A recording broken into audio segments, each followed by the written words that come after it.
Hola, soy la Basmati de nuevo con vosotros. Hoy leyendo El País he visto un artículo muy interesante y, de Joan Genovés,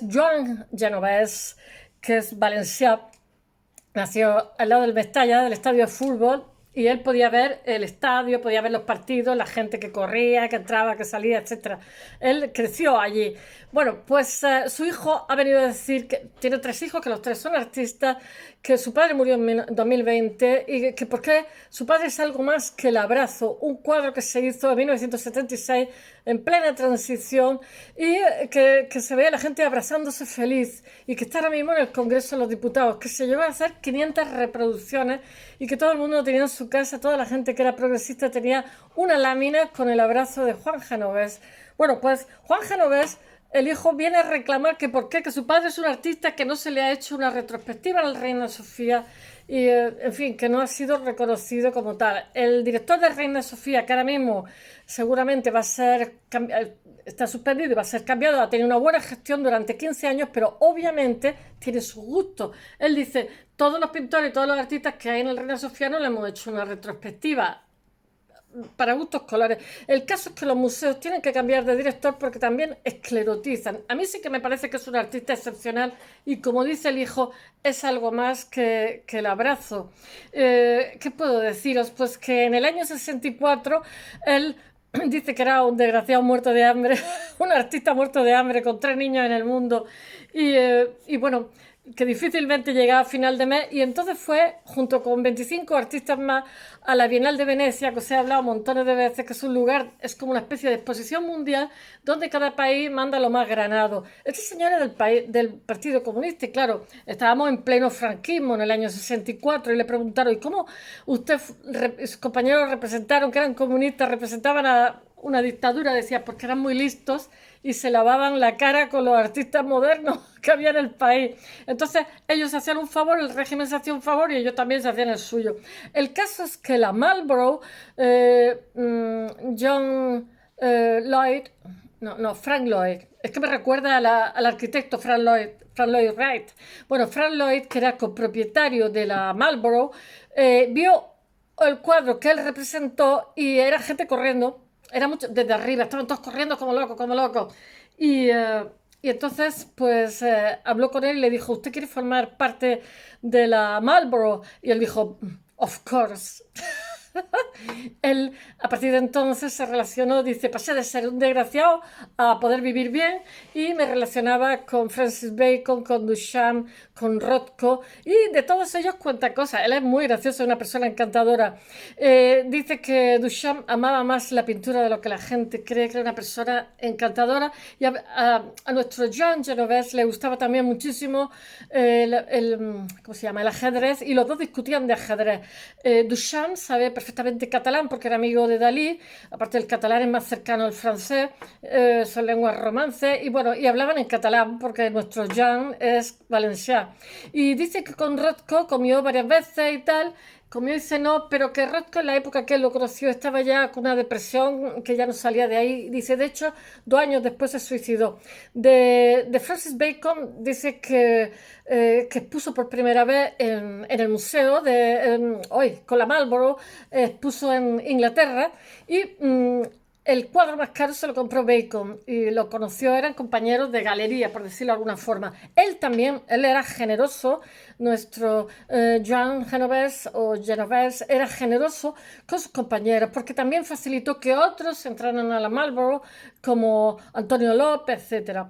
¿Qué puedo contaros? Pues que él era hijo de un señor, nació en 1930 en Valencia, ya os he dicho que al lado del Mestalla, que está Blasco Ibáñez, y está el estadio de Mestalla a la derecha, en dirección a la playa, que he vivido en esa calle.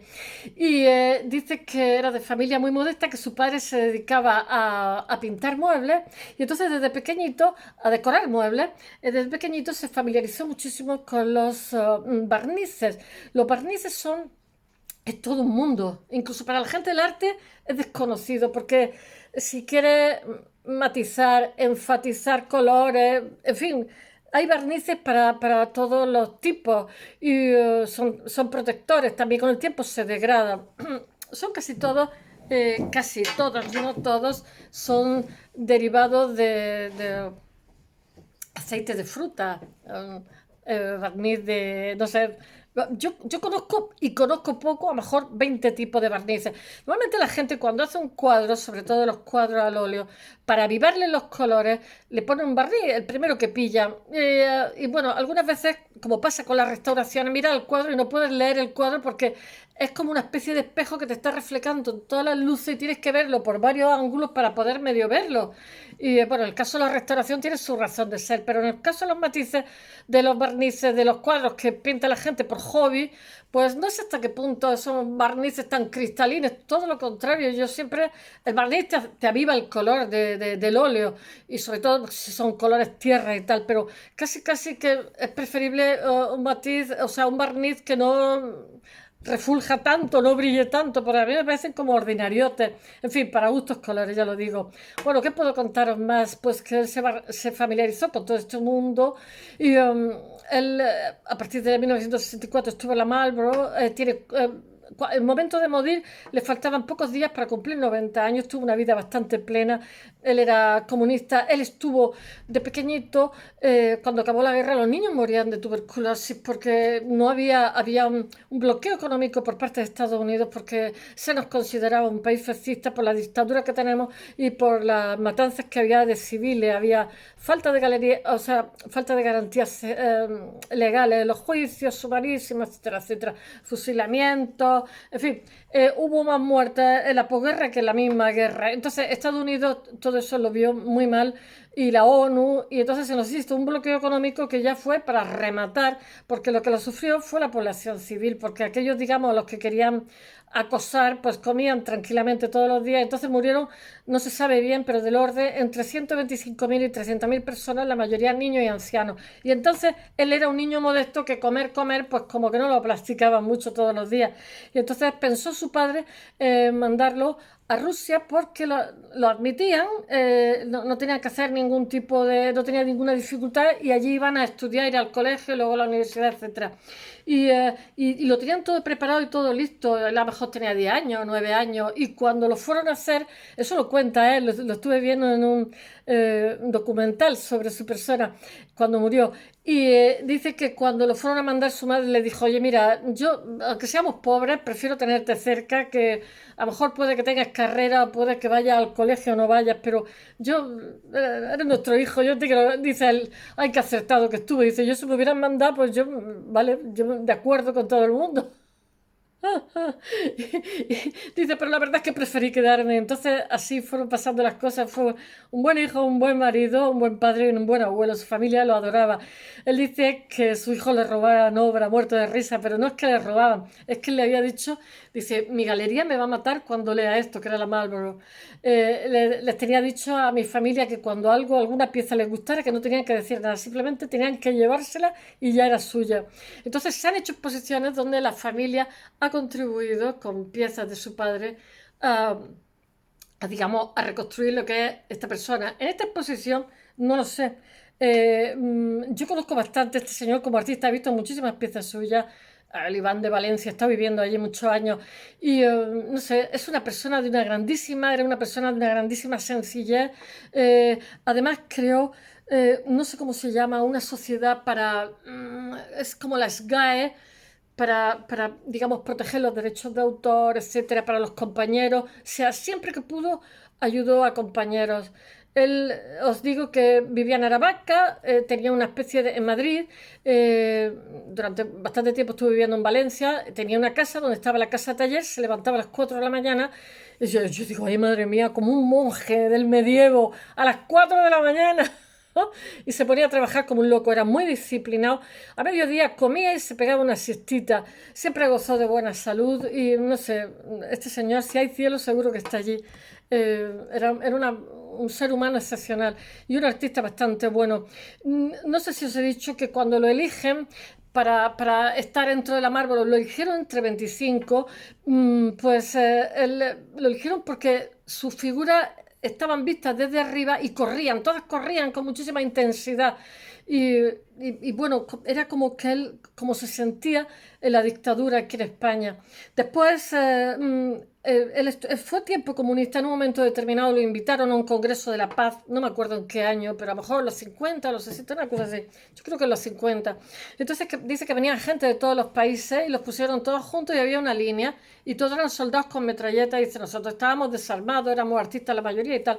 Y entonces no podías pasar la línea y dice él que él cruzó la línea, entonces se pusieron todos los de las metralletas a apuntarle y sus compañeros pintores le dijeron, por Dios, que te van a pegar un tiro, que te van a pegar un tiro. Y dice que desde ese momento dejó de ser comunista.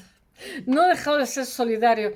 Y por ejemplo, en esta exposición que os voy a hablar hoy, el hijo dice que porque su padre, que ha sido algo más que el abrazo, porque un cuadro de 1976 en plena transición, en el cual todo el mundo se abraza con pasión y representa, los españoles nos veíamos representados porque habíamos tenido una guerra civil, con lo cual seguía todavía las heridas abiertas y en ese cuadro todo el mundo se abraza, todo el mundo se besa con pasión.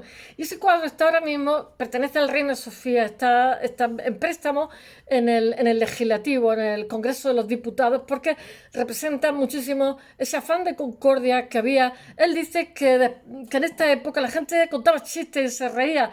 Dice, no sé, ahora los veo todo el mundo muy triste, no sé qué pasa, no sé qué ha cambiado tanto para que hayamos ido a peor.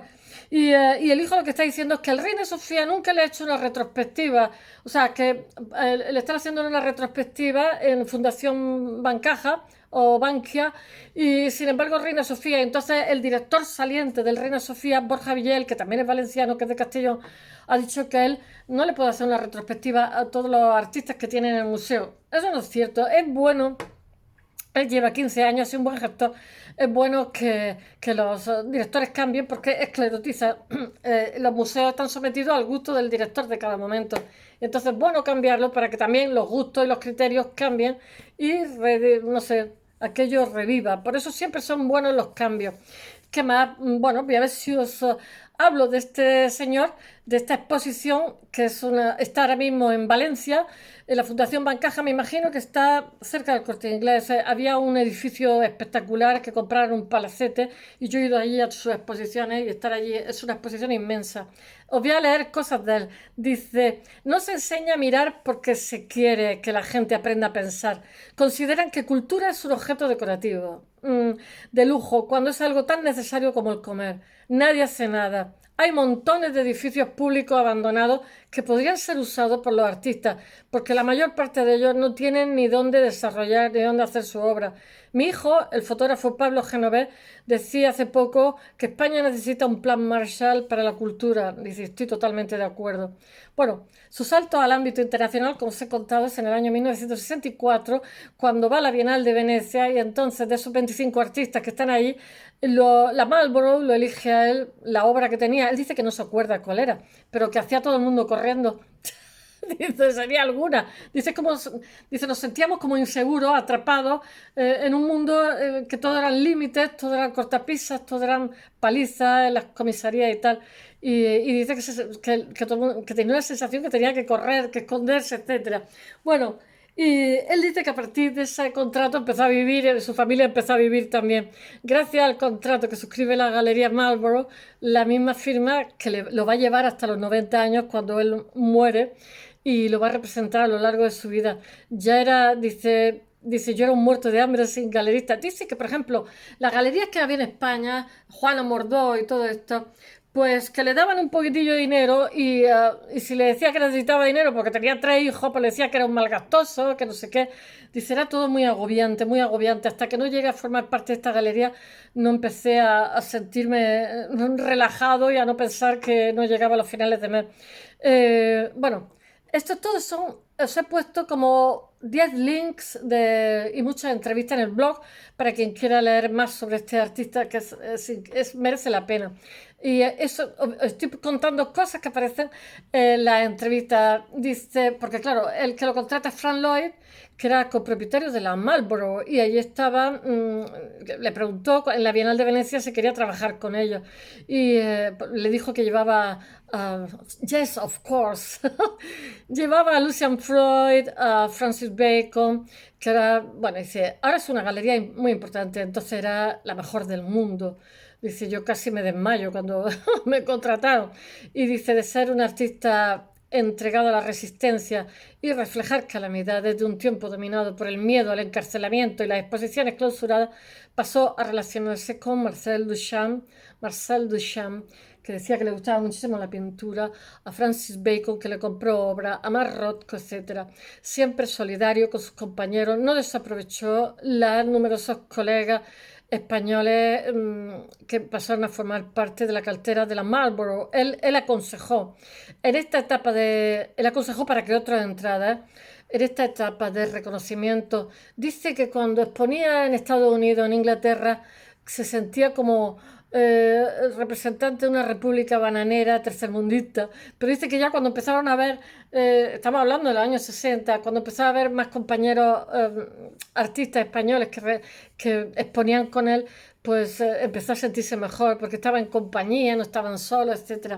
Bueno, entonces el Partido Comunista. Bueno, el reconocimiento internacional le llegó a través del abrazo. Enfrente de donde está el despacho que hubo la matanza de Atocha, se hizo una escultura en acero corte encerrada donde la gente se abraza. Hoy día la gente tira basura dentro de esa escultura, es como una papelera. Y es muy bonita, él le da igual. Él dice que bueno, que los artistas hacen lo que pueden, que a una gente le sugiere algo maravilloso y a otros le sugiere un horror. Bueno, este abrazo se lo encargó la Junta Democrática. Yo tenía 16 años cuando la Plata Junta, me acuerdo, y llegaron a imprimirse 500.000 carteles, eran diferentes partidos que demandaban democracia para el país. Entonces, cada vez que salían a manifestarse, eran casi todos estudiantes, les pegaban unos palizones. Bueno, y los derechos de reproducción se los cedió Amnistía Internacional. Él fue el creador de la VEGAP, que es lo que os he dicho que es de artistas para los derechos de autor, todos los derechos, la entidad que gestiona los derechos visuales en España hoy día. La fundó junto a 7 compañeros. Él había estado también, formó parte de varios grupos, que no me acuerdo ahora cómo se llaman, de 3 grupos. Uno eran los 7, otro era, no me acuerdo. Fundó junto a 7 amigos en 1990 él decía que la situación en España para los artistas era pésima y a él le ofrecieron muchísimo irse a Estados Unidos y a Inglaterra a trabajar y él dijo que de ninguna manera, que él en su país y cada uno que él exponía donde fuera. Él dice que hubiera ganado muchísimo más dinero si se hubiera ido sobre todo a Estados Unidos, pero él dice que no, que vivir desarraigado, que no le apetecía, que prefería tener menos dinero y estar en casa. Bueno, la Fundación Bancaixa abre una exposición dedicada a Joan Genovés, que es una retrospectiva, y su hijo Pablo considera que es injusto que el Reina Sofía, como os he comentado antes, no le haya hecho una retrospectiva, uno de los museos magnos de nuestro país y de la capital, no le haya dedicado una retrospectiva como se habría merecido. La retrospectiva posiblemente más completa, la que hay ahora mismo en Valencia, un recorrido por más de 60 años de su discurso artístico, de su universo artístico de compromiso social y político. Él fue buenísimo con la gente, fue una buena persona. Él dice que era ingenuo, pero que él no quería cambiar. Se lo creía todo. Con su tiempo siempre estaba muerto de risa, siempre estaba contando chistes, siempre tenía un talante. Bueno, esto se crea en 1976, que es una obra icónica, lo del abrazo, y la he puesto 50 veces en el blog, que simboliza la amnistía de presos políticos que se hizo del franquismo, gente que estaba encarcelada sencillamente por tener otra idea, otros pensamientos, y estaban con los presos comunes. Y fue el inicio de la transición que me parece que termina cuando el PSOE gana las elecciones, que creo que es en el 82. Esta es la época de transición a la dictadura, donde se hace ¿cómo se llama? La Carta Magna, la Constitución. Y bueno, esta pintura, se sacaron más de 500.000 láminas, la gente progresista las tenía en casa. Este cuadro forma parte, yo creo que de la segunda parte del siglo XX, es el mejor pintor que hay. Este cuadro forma parte de las 70 obras que componen la exposición presentada este jueves. Este cuadro es del Reina Sofía y está en el Legislativo, en la Cámara de Representantes. Este jueves, que ayer, hoy es viernes, se presentó en la Fundación Bankia de Valencia, Bancaja, y que se podrá ver hasta el día... ¡Uy! Ya se me está cayendo a mí esto. 16 de abril.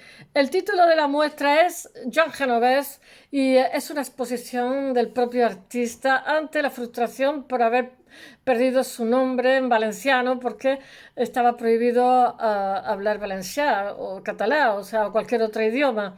Te podía llevar una paliza, una multa, etcétera. Se llamaba Joan y entonces esta exposición la han puesto Joan Genovés, o sea, Juan Genovés, con el que era llamado de niño, según ha relatado la comisaria de la pieza, de la exposición, que se llama María Toral, en la presentación a la prensa de la exposición. El fotógrafo Pablo Genovés, hijo del artista, ha agradecido, os lo he dicho, ha agradecido a la Fundación Bancaja que haya apostado por su padre con una retrospectiva y ha echado falta el reconocimiento de los museos españoles, entre ellos el Reina Sofía, que le tendría que haber hecho una retrospectiva, sobre todo del lado político de la obra, ya que siempre ha estado escondida. Dice, que no se haya hecho es injusto, no para él, que ya no está, sino para todos los españoles. Claro, él dice que se debía de hacer un museo solamente con temas de la guerra civil, de la transición y tal, para que nos veamos reflejados lo que fue en cada época.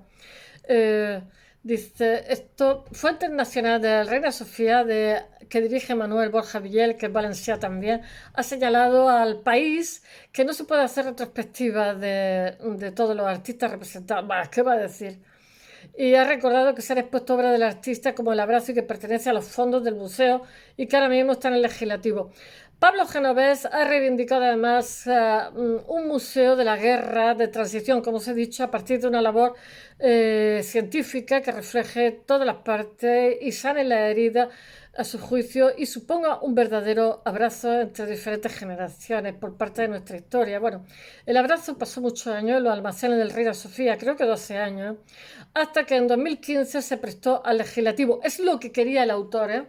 Pues yo creo que pasó más tiempo, porque si lo hizo en el 76 y hasta el 2015, madre mía. Genovés, Pablo Genovés recordó a su padre como una persona que daba una imagen exterior de una persona muy optimista. Sí, a mí me parece que era una persona que siempre estaba sonriente, pero que ocultaba un dolor interior porque por lo visto lo pasó canuta de pequeño. Y se inició con su vivencia de niño en la guerra, en su Valencia natal. Es que mirar, una guerra, no tener para darle de comer a los niños y además de eso que no se avistaba un futuro así, sino se avistaba un futuro de hambre, pues era desesperante. Él pasó la infancia junto al Mestalla, que era como el reflejo, yo qué sé, el escenario de su afición, el fútbol. Pero resulta que allí en el Mestalla, en la época de la Guerra Civil, se hicieron fusilamientos y pasó a ser una zona dramática. El recorrido expositivo aborda el trabajo individual de Genovés tras su paso por diferentes colectivos, que os he dicho que pasó por tres, que son los siete, que lo hace en 1949 con compañeros de Bellas Artes. Después está Parpalló, que es muy famosa, en 1956. Y después está Hondo, en 1960. Pero después él fue por libre con el tratamiento de la figura humana en el contexto social y político del momento. Él encontró su discurso, hizo bien en ir libre y que le acompañó hasta su muerte. Dice la comisaria, dice, Juan entiende que el arte no puede llegar a transformar la realidad, pero sí cambiar nuestra forma de ver las cosas, de ver la vida y de entender la historia y de crear un lenguaje universal y atemporal. La exposición parte de un escenario oscuro y negro con cuadros en blanco y negro, un ambiente que ofrece la sensación de angustia que refleja en sus primeras obras. Es que le pilló la dictadura, pero de lleno, ¿eh? Junto a textos inéditos, claro, porque cuando se termina la guerra civil él tiene 9 años, hasta 90 que ha vivido, pues casi toda su vida estuvo aquí. Entonces, lo que hace esta exposición, esta retrospectiva, es acercarnos al ser humano que hay detrás. Y bueno, al final de esta etapa está también obra influenciada por el pop art, porque él va a viajar también, que está llena de colores para denunciar los crímenes, pero después va a hacer obra en blanco y negro también. Y una serie que la hace en los 70 en la que vuelve a olvidar el color influido por el cine negro. En los años 80, con la llegada de la democracia, el artista tiene también una nueva etapa de transición en lo que es su obra. Y hay un lenguaje nuevo con el cine que llega al público y con ciudades y hombres en los que sigue experimentando hasta llegar al 2000, en los que crea multitudes y figuras humanas empequeñecidas que se esconden con trasfondo de las personas que han sufrido y combate con una apariencia de sencillez. Dice la comisaria, dice, Obras con las que se adelanta su tiempo, trazan caminos en los que estamos absolutamente aborregados y que se explican en sus textos y los títulos de los cuadros. De la última etapa destaca que estaba metida como nunca en la pintura por sí misma. Tuvo una vida muy plena, a pesar de que todas sus angustias de ser un resistente, y hasta la misma mañana antes de morir estaba trabajando en su estudio con su último cuadro que se expone hoy por primera vez. Bueno, espero que os haya gustado. Hasta mañana. Quien esté en Valencia, que vaya y nos lo cuente.